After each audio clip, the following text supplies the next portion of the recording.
I almost died because I didn't believe a text message. I was standing barefoot on freezing pavement at 2 in the morning, wearing nothing but pajama pants and a thin hoodie, watching firefighters and bomb squad units surround my apartment building. My phone was clutched in my shaking hand, still showing my landlord's text from 2 hours earlier. The text I almost deleted.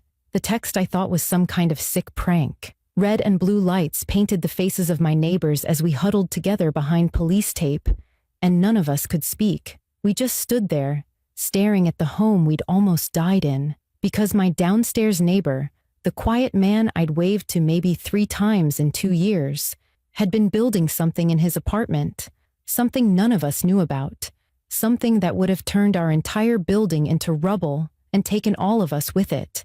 They found 200 pounds of explosives in his living room. 200 pounds. And my bedroom was directly above it. I need to take you back to before that night, so you can understand how I ended up ignoring the one warning that could have saved my life. My name is Priya, and at 26 years old, I thought I had everything figured out. I worked as a freelance graphic designer from my small one-bedroom apartment in Trenton, New Jersey. The building was a converted Victorian house that had been split into 4 units, and I lived in Unit 2 on the 2nd floor. It wasn't fancy, but it was mine. I had my own space, my own schedule, my own little corner of independence that I'd fought hard to build. My mornings started slow, the way I liked them. I'd make coffee in my tiny kitchen and take it out onto the narrow balcony overlooking the street. I'd watch joggers pass by and listen to birds wake up in the oak tree next to the building. Then I'd spend my days on video calls with clients, designing logos and social media graphics and brand kits for small businesses trying to make their mark. In the evenings, I'd go for runs along the trail at the nearby park, clearing my head after hours of staring at a screen. My younger brother, Kavi, lived about 20 minutes away, and every Sunday without fail, he'd show up at my door with takeout containers and a new complaint about his roommates. He was 23 and still figuring things out, and I liked that he came to me for advice, even when I didn't have answers. Our mother Sunita called me every single night at 8 o'clock sharp from her place in Delaware. She'd been calling at the same time since I moved out, and if I didn't answer by the 3rd ring, she'd assume I was dead in a ditch somewhere. "Priya, you live alone," she'd remind me at least once a week. A mother worries. My landlord was a man named Mr. Tedesco, a 68-year-old retired contractor who had inherited the building from his father decades ago. He was old school in every way. He preferred phone calls over texts, printed receipts over email, and firm handshakes over casual waves. He lived across town but stopped by once a month to check on things and collect rent. He always wore pressed button-down shirts, even just to fix a leaky faucet. I liked him. He reminded me of my grandfather. The other tenants were people I saw but didn't really know. Unit 3 was home to an elderly couple, Mr. and Mrs. Huang, who had lived there for over 15 years. Mrs. Huang always smiled at me in the hallway, and once left a container of homemade dumplings at my door during Lunar New Year. Unit 4, the small attic apartment, belonged to a nursing student named Delia. She was around my age, always exhausted, always carrying textbooks that looked heavier than she was. We chatted a few times about how impossible it was to find parking on our street. And then there was Unit 1, the ground floor apartment, directly below mine. The man who lived there was named Warren Briggs. He was in his early 40s, though he looked older, thin, pale, with deep circles under his eyes that made it seem like he hadn't slept well in years. He kept to himself completely. In the 2 years I'd lived in that building, I don't think I ever had a full conversation with him. I'd say hello when we passed in the hallway or at the mailboxes, and he'd mumble something back without making eye contact. I figured he was shy, maybe going through something, maybe just one of those people who preferred to be left alone.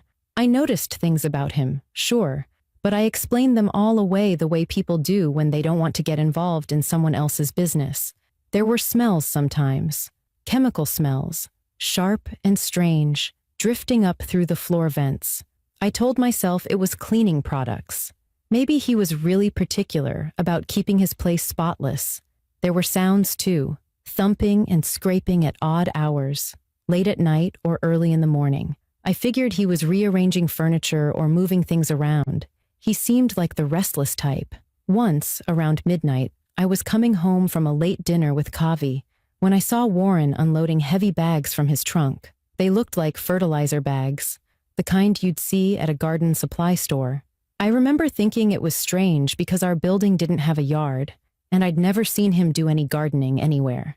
But I shrugged it off. Maybe he had a community garden plot somewhere. Maybe he was helping a friend.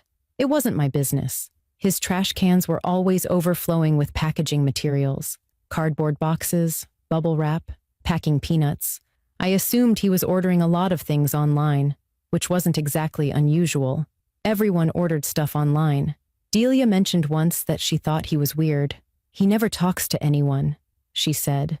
I held the door open for him last week and he walked past me like I wasn't even there. Mrs. Huang told me she'd knocked on his door once to invite him to a building potluck, and he'd opened it just a crack, said he wasn't interested, and closed it in her face. Strange man, she said, shaking her head. But harmless, I'm sure. Harmless. That's what we all told ourselves. He was strange, but harmless. Quiet, but harmless. Rude, but harmless. We had no idea that right below our feet, in the apartment where we assumed he was just living his lonely life, he was building something that would have killed every single one of us. And I was about to find out the hard way that ignoring warning signs doesn't make them go away. Subscribe for more stories, and tell me where you're watching from. It was a Thursday night in early November when everything changed. I'd been working late on a logo design for a client who had already asked for 7 rounds of revisions, and still wasn't happy. By the time I finally closed my laptop, my eyes were burning and my neck was stiff from hunching over my desk. It was almost midnight. I pushed back from my chair, stretched my arms over my head, and decided I'd deal with the client's latest round of notes in the morning. I was too tired to care anymore. I changed into my pajamas, washed my face, and was just about to plug in my phone for the night when it buzzed with a text.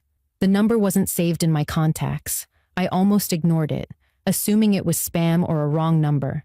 But something made me look. The message said, "This is Tedesco. Leave the building now. Don't pack anything, just run. I'll explain later. Please trust me." I stared at the screen for a long moment, trying to make sense of what I was reading. Mr. Tedesco never texted. In 2 years, every communication I'd had with him was either a phone call or a handwritten note slipped under my door. He was the kind of man who complained about how nobody talked face to face anymore. Why would he suddenly be texting me from a number I didn't recognize, telling me to run? My first thought was that it was a scam, some kind of phishing thing where someone pretended to be your landlord to get you to click a link or send money. But there was no link, no request for anything, just a demand that I leave immediately. My second thought was that one of my friends was messing with me. Maybe Kavi had given out my number as a joke, or maybe Delia upstairs was bored and thought this would be funny. But it didn't feel like a joke. The wording was too serious, too urgent. I texted back, "Who is this really?" I waited. No response. I set my phone down on my nightstand and walked to my bedroom door. I opened it slowly and looked out into the hallway. The building was completely silent. The overhead light flickered slightly the way it always did, casting dim shadows on the worn carpet. Nothing looked wrong. Nothing felt wrong. I pressed my ear against the floor, listening for any sound from the apartment below. Warren's place. All I heard was silence. No movement, no voices, no strange noises. Just the quiet hum of the building settling the way old buildings do. I walked to my window and looked out at the street. Empty. A few parked cars sat along the curb, the same ones that were always there. A streetlight buzzed faintly at the corner. No police cars. No fire trucks, no sign that anything unusual was happening. I let out a breath I didn't realize I'd been holding. I was being paranoid. It was probably just a wrong number, or some weird glitch, or a scam that hadn't finished loading. I walked back to my bed and picked up my phone to delete the message. That's when it buzzed again. "Priya, please, the police are on their way. You need to get out. Unit 1, he's dangerous. Please, just go." My stomach dropped straight to the floor. He used my name. Whoever this was knew my name. And they mentioned Unit 1 specifically, Warren's apartment. I sat down on the edge of my bed, my heart beating faster now. This didn't feel like a scam anymore. This felt real. But what was I supposed to do? Run out into the street in my pajamas because of 2 text messages? What if it was still some kind of trick? What if someone was trying to get me to leave so they could break into my apartment? I texted back, "What's happening? What about Unit 1? I watched the screen, waiting for those 3 little dots to appear, waiting for some kind of explanation. Nothing came. A minute passed, then 2, then 5. I stood up and walked back to my door. I opened it again and stepped into the hallway, listening harder this time. I could hear the faint sound of Delia's television playing upstairs, some late-night talk show with muffled laughter. I could hear the building's old pipes groaning the way they always did, but nothing else. No shouting, no sirens, no footsteps. I stood there frozen in the hallway, caught between feeling like a fool and feeling like something was terribly wrong. Part of me wanted to bang on Delia's door and ask if she'd gotten a weird text too. Part of me wanted to call Kavi and have him tell me I was overreacting, but it was almost 1 in the morning. Everyone was asleep, and I had nothing to show them except 2 strange messages that probably meant nothing. I made a decision. I was tired. I was stressed from work. I was letting my imagination run wild because some scammer had guessed my name. I walked back into my apartment, closed the door, and locked it. I checked the lock twice just to make myself feel better. Then I told myself I would call Mr. Tedesco first thing in the morning and figure out what this was all about. I went to the bathroom to brush my teeth. I squeezed toothpaste onto my brush, ran it under the water, and had just brought it to my mouth when my walls started shaking. At first, I thought it was a truck passing by, a big one, maybe an 18-wheeler taking a wrong turn down our narrow street. The vibration was low and steady, rattling the mirror above my bathroom sink. My toothbrush froze halfway to my mouth as I waited for it to stop. But it didn't stop. It got stronger. The shaking moved through the walls and into the floor beneath my feet. My shampoo bottles toppled off. The edge of the bathtub. The overhead lights swayed slightly. And then I heard something that made my blood turn to ice. Voices outside. Male voices. Deep and commanding. Shouting words I couldn't quite make out. I dropped my toothbrush into the sink and ran to my window. What I saw made me forget how to breathe. Police cars were flooding the street. Not 1 or 2, but at least a dozen, their red and blue lights slicing through the darkness. Officers in tactical gear were pouring out of black vans, moving with the kind of speed and precision I'd only ever seen in movies. A spotlight from somewhere I couldn't see suddenly hit my building, so bright it made me squint and step back from the glass. A megaphone crackled to life, the sound cutting through the chaos outside. All residents of 247 Maple Street, exit the building immediately through the rear entrance. This is not a drill. Leave now. Do not stop to collect belongings. Exit through the rear entrance immediately. For a moment, I just stood there, paralyzed. My brain couldn't catch up to what was happening. This wasn't real. This couldn't be real. Things like this happened in other places, to other people. Not here, not to me. The megaphone repeated the command, more urgent this time. My body finally started moving before my thoughts could organize themselves. I didn't grab my laptop. I didn't grab my wallet or my keys or even a jacket. I just shoved my bare feet into the sneakers I'd left by the door, snatched my phone off the nightstand, and ran. The hallway was no longer quiet. I could hear doors opening above and below me, footsteps pounding, voices rising in confusion and fear. I took the back stairwell 2 steps at a time, nearly tripping on the last flight. My hand slammed against the emergency exit door and I burst out into the cold November air. The cold hit me like a wall. I was wearing thin pajama pants and a hoodie, nothing else. My breath came out in white puffs as I stumbled away from the building, trying to get my bearings. An officer appeared out of nowhere and grabbed my arm, not rough, but firm. "This way, ma'am. Keep moving. Don't stop." He guided me toward a barrier that had been set up 2 blocks away. I could see other people already gathered there, wrapped in blankets that someone must have handed out. I spotted Delia first.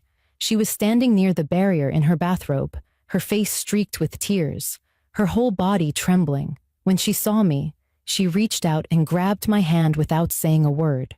Mr. and Mrs. Huang came next, shuffling toward us with an officer on either side. Mrs. Huang was clutching her husband's arm so tight her knuckles had gone white. Her lips were moving, but no sound was coming out. Mr. Huang's face was pale and blank, like he couldn't process what was happening around him. None of us spoke. We just stood there together, four neighbors who had never been more than polite strangers, holding on to each other as we watched our building get surrounded by more emergency vehicles than I could count. SWAT trucks, fire engines, an unmarked van with no windows that made my stomach turn just looking at it. I pulled out my phone and called Mr. Tedesco. My hands were shaking so badly I could barely tap the screen. He answered before the first ring finished. Priya. His voice was ragged, like he'd been crying or shouting or both. Thank God. Thank God you're out. What is happening? My voice cracked on the last word. What is going on? He told me everything. 3 hours earlier, he'd gotten a call from an FBI agent. They'd been monitoring Warren Briggs for months. They'd been tracking his online purchases, watching his movements, building a case. The agent told Mr. Tedesco that Warren had been accumulating materials consistent with bomb making, chemicals, wiring, fertilizer. They believed he was days away from completing a device, maybe hours. They needed Mr. Tedesco to quietly warn all the residents without alerting Warren that anything was wrong. He'd called everyone. He'd texted everyone. His main phone had died, so he'd borrowed his wife's phone to send the messages. I called you 4 times, he said. I texted you twice. You never answered. I thought you weren't coming out. I thought I was going to watch them carry you out of there. His voice broke on the last sentence, and I felt something crack open in my chest. This man, who I'd only ever seen in pressed shirts and polite formality, was crying on the phone because he thought I was going to die, because I almost did. I looked back at my building, at the officers moving in careful formation, at the robots being deployed toward the front entrance. I thought about how close I came to going back to sleep, how close I came to brushing my teeth and climbing into bed and never waking up again. And I couldn't say anything. I just stood there in the freezing cold, tears running down my face, watching everything I thought I knew fall apart. The next 3 hours were the longest of my entire life. We stood behind that police barrier in the freezing cold, huddled together like survivors of a shipwreck. Someone from the Red Cross showed up at some point and handed out thin emergency blankets, the kind that crinkle like aluminum foil when you move. I wrapped one around my shoulders, but it didn't help. The cold had gotten inside me, and it had nothing to do with the November air. Delia wouldn't let go of my hand. Her fingers were ice cold, and her grip was so tight it almost hurt. But I didn't pull away. I think we both needed something to hold on to. Mrs. Huang had stopped trying to speak and just stood there with her head against her husband's shoulder, her eyes fixed on the building like she was waiting for it to explode at any moment.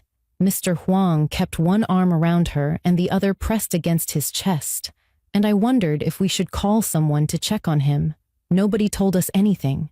Officers walked past us, spoke into radios, pointed at things we couldn't see. Helicopters circled overhead, their spotlights sweeping across rooftops and alleyways. News vans started arriving, parking at the edge of the perimeter, reporters setting up cameras and speaking into microphones with serious expressions. I watched one of them gesture toward our building while talking to the camera, and I realized that somewhere out there, people were watching this unfold on their televisions.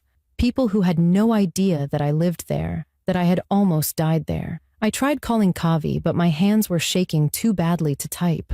On the 3rd attempt, I managed to pull up his number and hit call. He answered on the 2nd ring, his voice groggy with sleep. Priya? It's like 3 in the morning.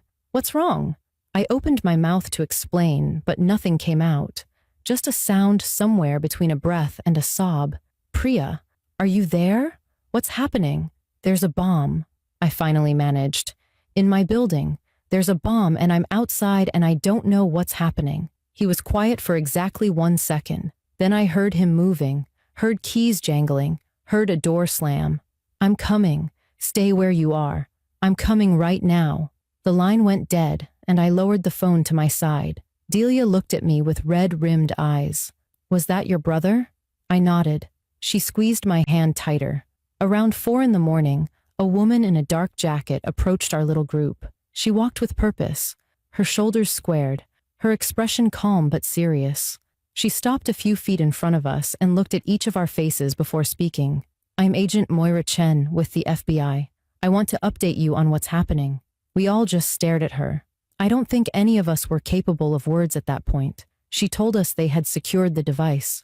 She said it plainly, like she was reading from a report, but I could see something in her eyes that looked almost like relief. The device had been located in the ground floor apartment, in Unit 1.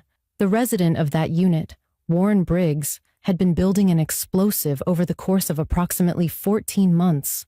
The device contained roughly 200 pounds of explosive material. 200 pounds.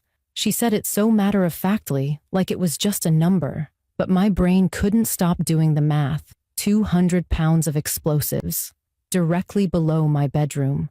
Directly below the floor where I slept every single night. Agent Chen continued.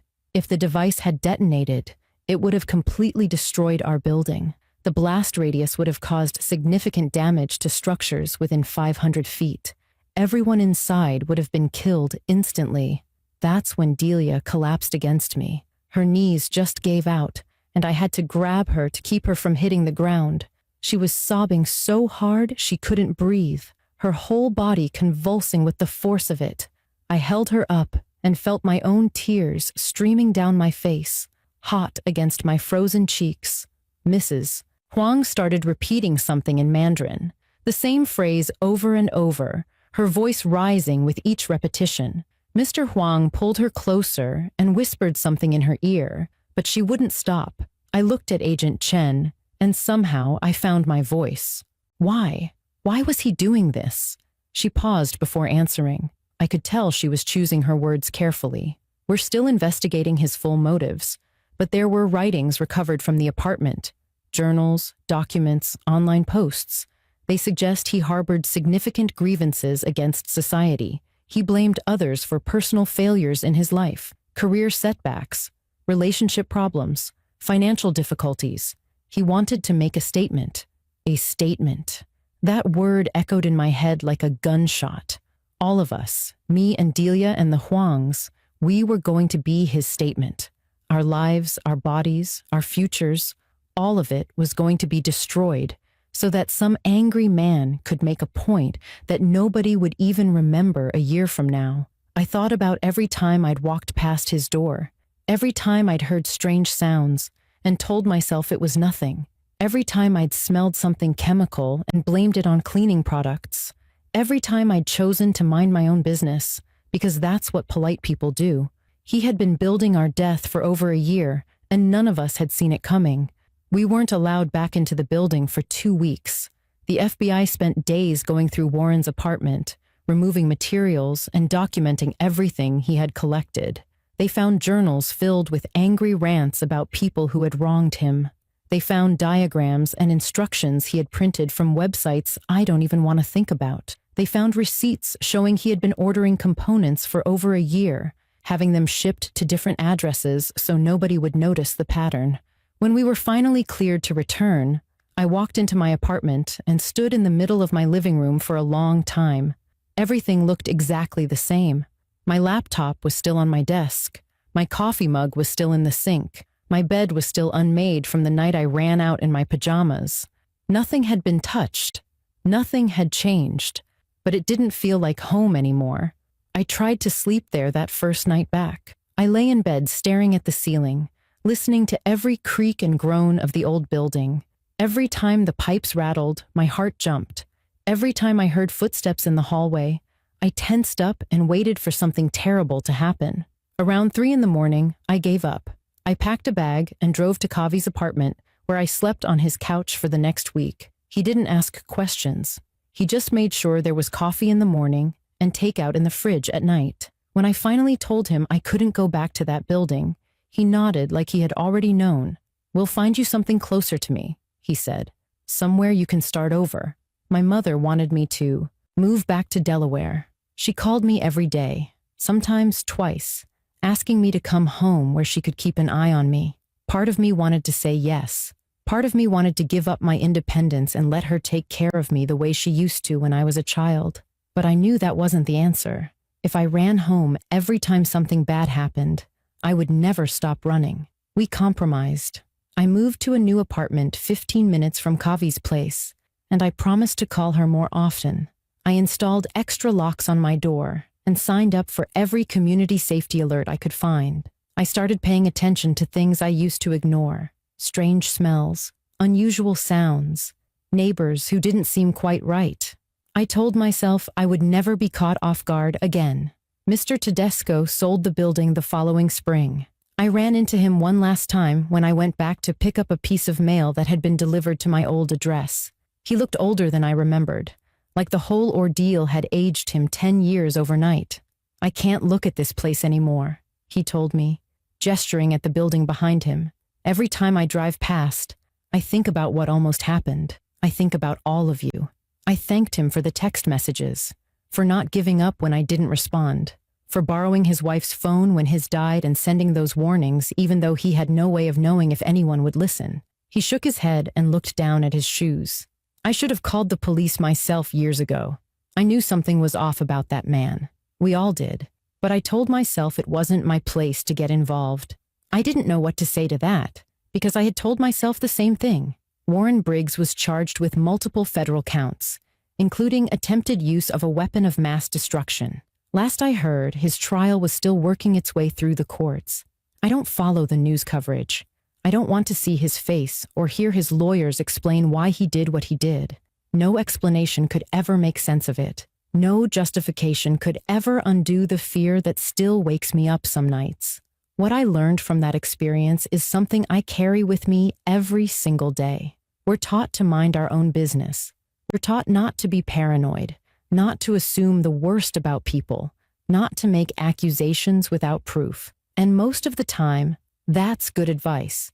But sometimes the warning signs are real. Sometimes the quiet neighbor with the strange habits is exactly as dangerous as he seems. Sometimes you have to trust the urgent message at midnight, even when every logical part of your brain is telling you it can't be true. I was 15 minutes away from becoming a statistic, 15 minutes away from being a name that people would forget within a week. I'm alive because a 68-year-old landlord refused to stop trying to reach me, and because something finally made me run when my walls started to shake. If someone you trust tells you to run, don't ask questions. Don't wait for proof. Don't convince yourself that you're overreacting. Just run. It might be the only chance you get. If you want more stories, subscribe and tell me where you're watching from.